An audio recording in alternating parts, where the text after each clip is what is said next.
Hello everybody, John here, and today onto the garage we're reviewing should you or should you not lower your Jaguar XK8, XKR, X100 using Adamesh lowering springs.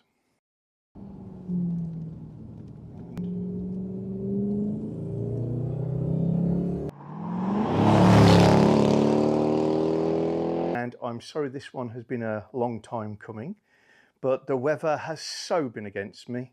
We're in about a 1.5 hour gap between rainstorms at the moment, and I was going to give you such a cinematic set of shots and the drone was going to be up and I was going to do... Well, it's run on too long and the car is filthy, but I'm just going to do this. So before we go look outside at the lowered car and discuss, the month has crept on. We are no longer in September, so we're going to say bye-bye to Bob Hodgson, and we're going to say hello to Roland Sells and his XK8 coupe called Jessie in Great Yarmouth, Norfolk, England. And what a fabulous backdrop. Probably don't come over in the video, but if you've got the calendar you'll know. This is a brick wall that's been painted. So 6 weeks or more ago, I lowered Purdy, my XK8 1996, and I used Adamesh's lowered uprated springs. Whilst I was at it, if you've not seen the previous films, I'll just fill you in quickly that I changed the dampers as well all round to original standard Bilstien dampers. My car doesn't have cats and it's not the R Performance version, so it's a standard XK8. I also changed the spring upper mount, top mount, strut mount, there are lots of names for it, shock mount, and the buffer that goes inside the rear shock mount. The reason was not to do with condition, it was about the fact that they can change the ride height of a car, and so I wanted to see exactly what you end up with if you do the lowering on a standard car that's not drooping for any other reason. The net effect is the car, I think, looks a lot better, and that I find slightly surprising. I must admit I was on the fence as to whether or not this car was going to look better or it's going to look like it had drooped when it was lowered. I'd always had in my mind I'd like to see my car lowered, but been holding off. What if I don't like it? What if I don't like it? I love it. So that's the first and most important thing. I think it looks great. There is no fouling issues. This is not an extreme drop. Nothing rubs on full lock, at full bounce. I've not added wheel spacers, camber blocks, eccentric bolts, anything like that. What we've got here is a stock car that has been lowered using the springs and the other related items which might affect ride height have been just replaced for new. I've been stood over here for many a while using this image to try and replicate a perfect before and after shot for you, and I'm going to put that on the screen right now and you can make your own mind up what you think it looks like. But I'll do you the measurements in just a moment and we'll look at exactly the change that has happened. Okay, let's get on with the measurements. I've got my little cheat sheet here because I can't remember all the numbers from last time. How much it's changed by is going to be a suck it and see calculation, but we shall definitely be able to share with you the actual height. So you measure from the centre of your wheel to the high point on your wheel arch, and I've got 382 on this side and 382 mil. Mine were at 395, so that's a 13mm drop. Not huge, quite subtle, but I think you can see from the images that it's very visible. I'm just going to pop around the other side and get you the reading off that. You don't need to watch me. On the other side is 362. Now the difference in those two will be due to the unevenness of my driveway, so that's a bit of axle articulation, let's call it. So halfway between those is 372, making it a 23mm drop. And these springs are supposed to have around a 1 inch or 25mm drop, so that's what's been achieved. So across the two, that comes out at 23mm on mine, and a little over the inch compared to standard. If we take standard on the front as being 400mm, then yeah, we're in the 26, 27mm drop area. Let's have a look at the backs. So original on my car was around 400. Oops, split this the other way up. Centre line of your wheel, high spot on the wheel arch, and we're at 38, near as makes no difference. And I'll check on the other side.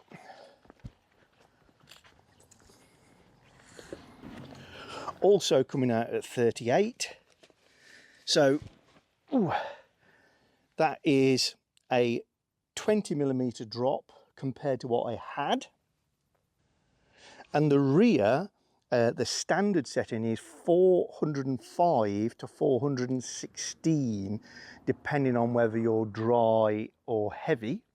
I've got about half a tank in here, so I'm going to say that this should read, if it was perfectly standard, around 410. So that's taking me down 30mm approximately from standard height, and I've gone 20 down from where I was. So I think it's safe to say this is a 1 inch all-round drop, or of that order. Now last time I also told you that we got a 18cm ground clearance, and that was measured from the ground to the rear sill jacking point. I'm going to remeasure that. Again, we'll do an average across the car. That's showing 17 actually. And I'll go around the other side. And the other side is showing 16.2 or 162. So you're probably looking at 15 to 20mm drop in ground clearance. Not an exact science, as I said. It's not a perfectly flat surface table we're using here. It's a real life scenario. And the car has been driven for just over 600 miles since we did the mods. Now remember that your ride height that we measured from the centre of the wheel to the arches is not the same as ground to the bottom of the car. Ground to the bottom of the car is affected by tyres, tyre pressures, unevenness of surface. So now let's get on to the effects. Now I'd love to have some arty shots of the car flying around the bend before and after, but it's not that kind of channel. So you're going to have to take my real world impressions. You know, I'm pretty straightforward and honest. Comfort. A big worry when you're lowering a car is that you're going to go from Jaggy Plush to XR3i teeth shaker, or at least that was my experience of Ford XR3is. The ride in this car, to my view, has not been appreciably affected. Small caveat.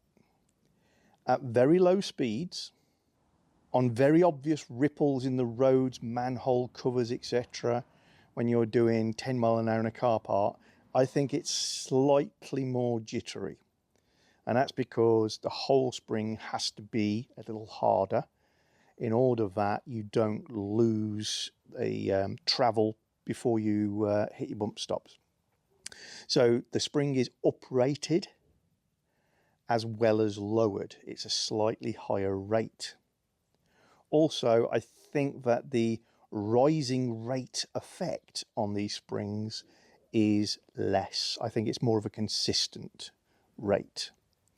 So I think subjectively that up to 5-10 miles an hour moving around in a car park over manhole covers and bits and pieces of gutters, you might feel, oh, maybe is it slightly harsher, but it is like that.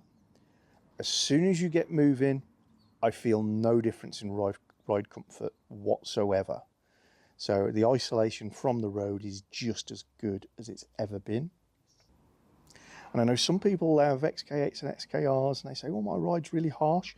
Mine has never felt harsh, so everything's in very decent condition. I must admit, PJ at one stage did feel very harsh. Turned out that the front wishbone bushes had seized onto the pin and I wasn't actually getting full use of my suspension. So there's lots of ways in which you can get a harsh ride. These are not causing me a harsh ride. I have still got my old springs, and I had a couple of questions which I can now answer. People have been asking, is there a colour code on your springs, John? Well, if it's the front, then yes, yellow and white. And no, I'm not in a position to tell you whether that is standard or means something significant, or whether these are definitely original, but I believe them to be original. I've got the history of the car. There's no indication the springs have ever been changed. When you look at a spring with a taper like this end is harder than this end. And that's just to do with the fact that people imagine springs to be, you know, you're bending the coils and squishing it together. You're actually twisting the coils. They're torsion bars. And it's a lot easier to twist this piece than this tightly wound piece. And it does actually give the impression, I think it is an impression, that this is slightly small diameter than here. But yeah, I mean, it was quite a lot of rising rate going on those front springs, where you've got this part of the spring moves a lot before that part of the spring starts to move at all. I think maybe it's a more consistent linear spring I've just put on. And the rear springs, here they are. If there's a colour code on them, it's orange and yellow.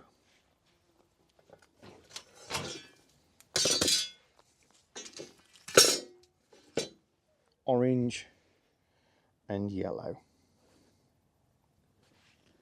Just for those who need to know these things.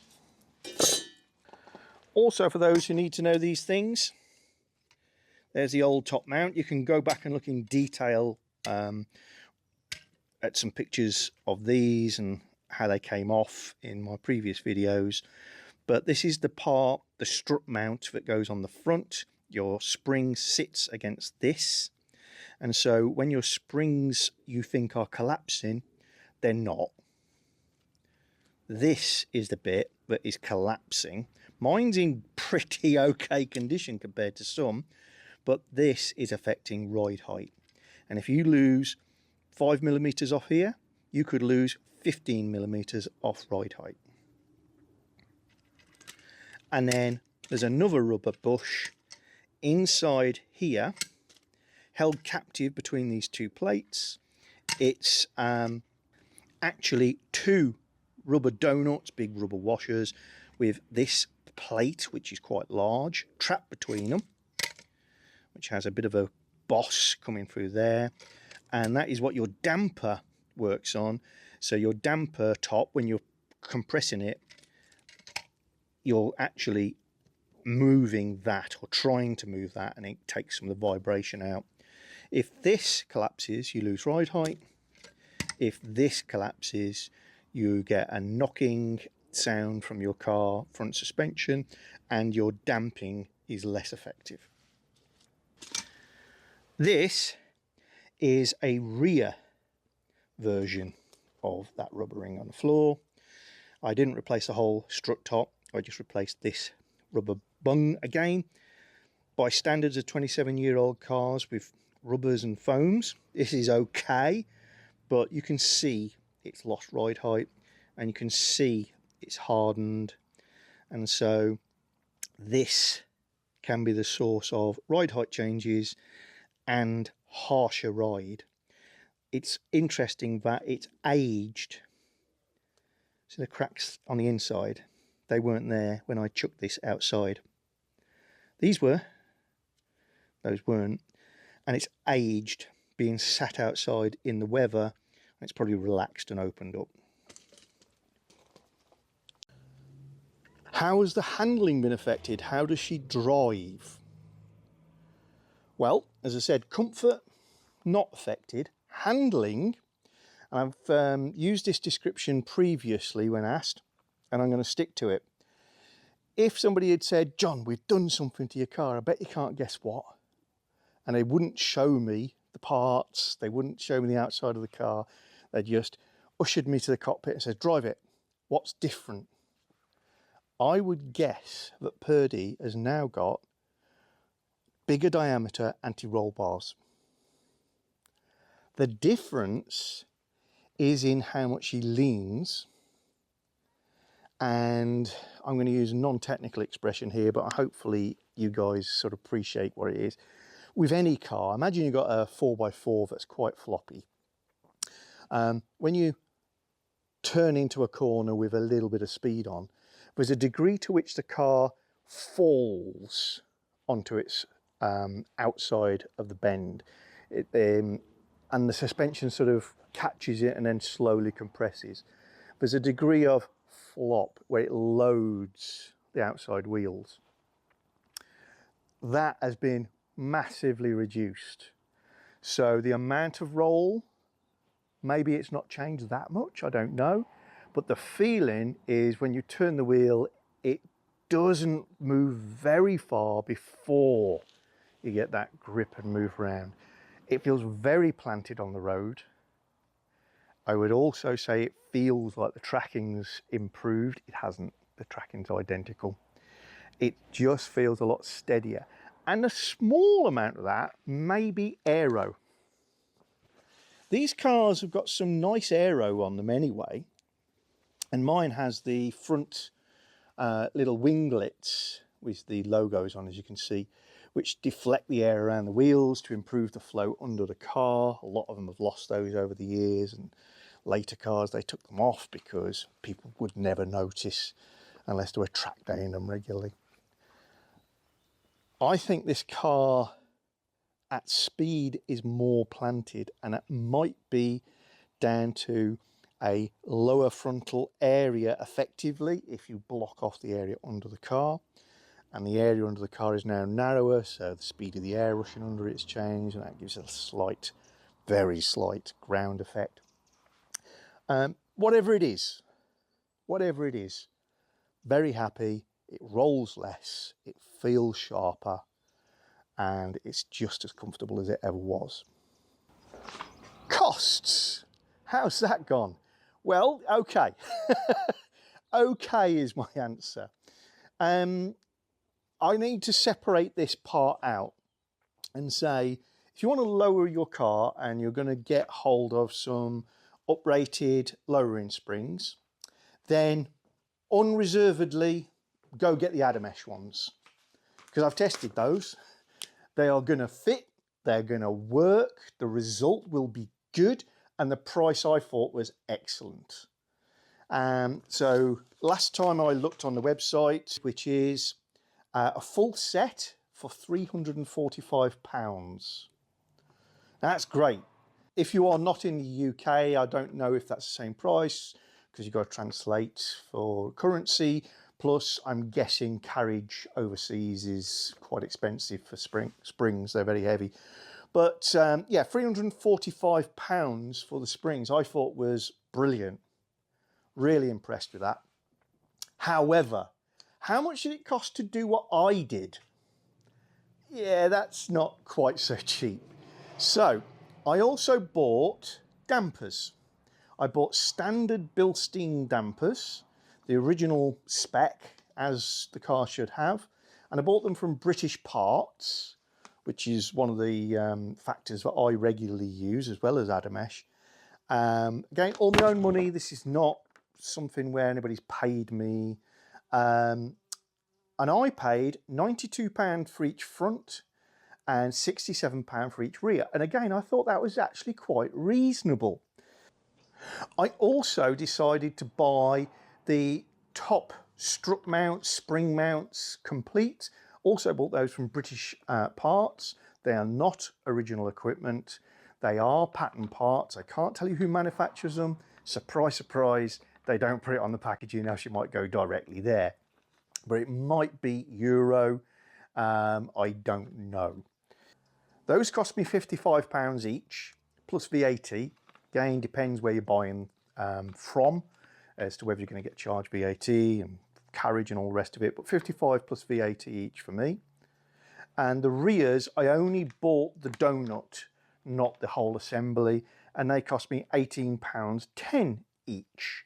So I've just done a quick calculation, and including VAT, which we have to pay in the UK, that came to £556 for my dampers and mounts. Add that to my springs, £901. So it's not a cheap do, not the way I've done it, but I'm very happy with what I've done and I enjoyed it. So sub £1,000 for the conversion I've done. Now, if you've got a car with CATS suspension, that's the active suspension, then that changes the equation somewhat. You've got to add on another £520 to do what I did. The springs, if you want those from Adamesh, they'll cost you exactly the same. But the dampers are significantly more expensive. So you're basically around the £1,500 mark. If you've got the R Performance version of an XK8 or an XKR, then you're looking at an additional £620 for the dampers. So £1,600 to do that same suite of mods that I did. Which gives me another little into one of the most common questions I get asked. John, you're such a fan of the XK8, why haven't you got the XKR? Because better. It's faster. I don't need to go any faster. I quite like the look of the grills in the bonnet. I'm not so keen on the supercharger noise. I prefer the sound of an XK8. And yeah, servicing costs are all very much of a muchness, but suspension, brakes, tyres, it starts to add up, and just means that the XKR experience, insurance for sure if you are rather younger than me, it all starts to really add up. How long did it take? I shudder to think because of filming it, and I had problems with damper bolts and I had to saw them off and everything else. Best case scenario, if I wanted to change this lot back to the old setup, I know now all the bolts will undo, I've got my technique down, it's 2 hours per corner. How long did it really take me to do the first corner at the front and the first corner at the rear? If I try to take out the effects of filming, the front probably took me 3.5 to 4 hours. I'm steady Eddie, I do things carefully. The rear, because getting that damper bolt out or failing to get it out and then cutting through the damper and I'm going to say it took me 6 hours to do one corner. The second corner I went straight at it with a disc cutter and off she came, so it was a totally different equation. But I would say that average Joe should put aside a couple of days to do that complete mod set. You might get it done in a day, but allow for a weekend to do it, and it's very doable. If you've got a garage to do it for you, they are going to charge you something like, I would say, £600 labour. Do I recommend it? Yes. Is it good value for money? Don't know. If you've already got suspension issues, so clunky top mounts, dampers that are failing, yeah, it's a bit of a no-brainer. Why not go for it as long as you like the look of a slightly lowered car?